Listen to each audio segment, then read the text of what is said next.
Let's welcome in two of our guests now with very different, unique, and important perspectives. Former Vikings player and the NFL, Jack Brewer, and legal expert Ford O'Connell. Gentlemen, welcome into Newsline. Great to be with you, Bianca. Before we get into some of the most infamous twists and turns of the legal cases of his legacy with Ford, Jack, I'd like to ask you, I mean, obviously playing in the NFL as you did with many teams, it's an elite group. It boosted him to become an actor, but then all that stardom then overshadowed the murder of his ex-wife. Now he's dead at 76. Jack, what do you think the legacy of O.J. will be today for him and for the folks in the NFL who played with him? Unfortunately, whenever you have so many different things, that happen in your life, it's hard to overcome that. I mean, O.J. Simpson on the football field was one of the greatest to ever do it. You're talking about a man who rushed for 2,000 yards when they only played 14 games. I mean, so he was literally before his time when it came to athleticism. I just remember as a young boy watching him on Hertz commercials, and, O.J. was the person you wanted to be like as a child growing up, and then to see so much tragedy and chaos happen after that is quite sad. And unfortunately, I don't think his legacy will ever be able to overcome that. Yeah, so sad, too, at one point, and inspiration for maybe young black kids and young kids everywhere. And then, as you said, marred, won't be able to get over it. Many of us, when we saw this, Ford, I'll go back to that, obviously the white Bronco.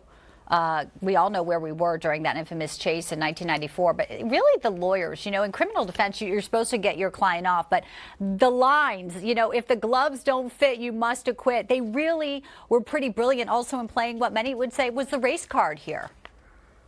Well, yes, absolutely, Bianca. It was the trial of the century, and if it doesn't fit, you must acquit. And look, F. Lee Bailey and Johnny Cochran will go down in history for the type of defense that they ran. They basically attacked the evidence and police procedure, and they played the race card not only with the jury, but with the people watching at home.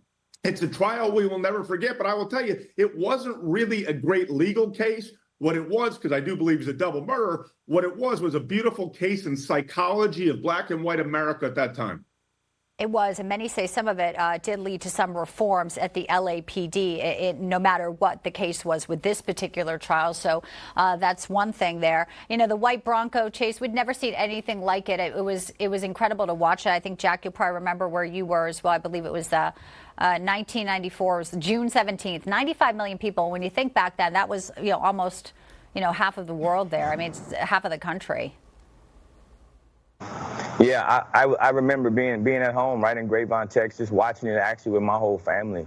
And when you talk about race, that was a tense time.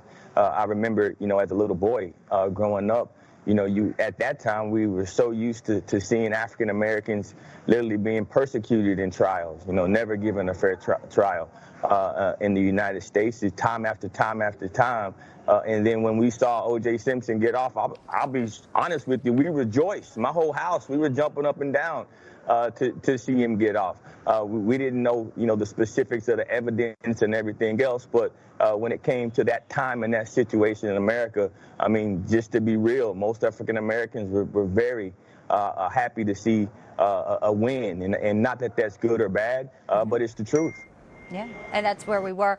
Finally, though, he later, of course, did have other legal issues. Ford, we know he was found liable in a suit brought by the victim's family. In the years past, there was that incident in Las Vegas where he was involved in this memorabilia incident, kidnapping. He ended up spending 9 years in prison. So no matter if he was acquitted then, sooner or later, he did spend some time in jail. Just such a complicated man.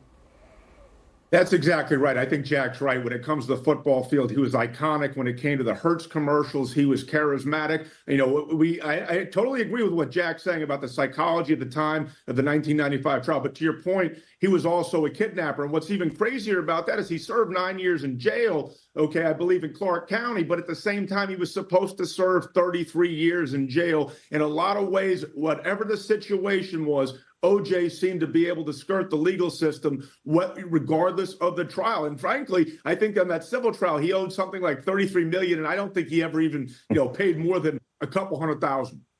It's and was still tweeting and making comments until even just recently last week.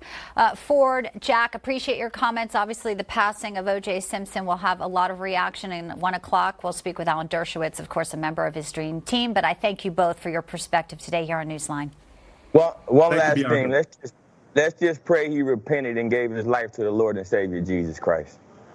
Absolutely. And Jack, we know you're coming back a bit later on in hour 2 to talk about some of your rescue efforts in Haiti. There's a lot happening around the globe. You're at the center of it as well. So we appreciate you sticking around for that later during the broadcast. Thank you both. Thank you, Bianca.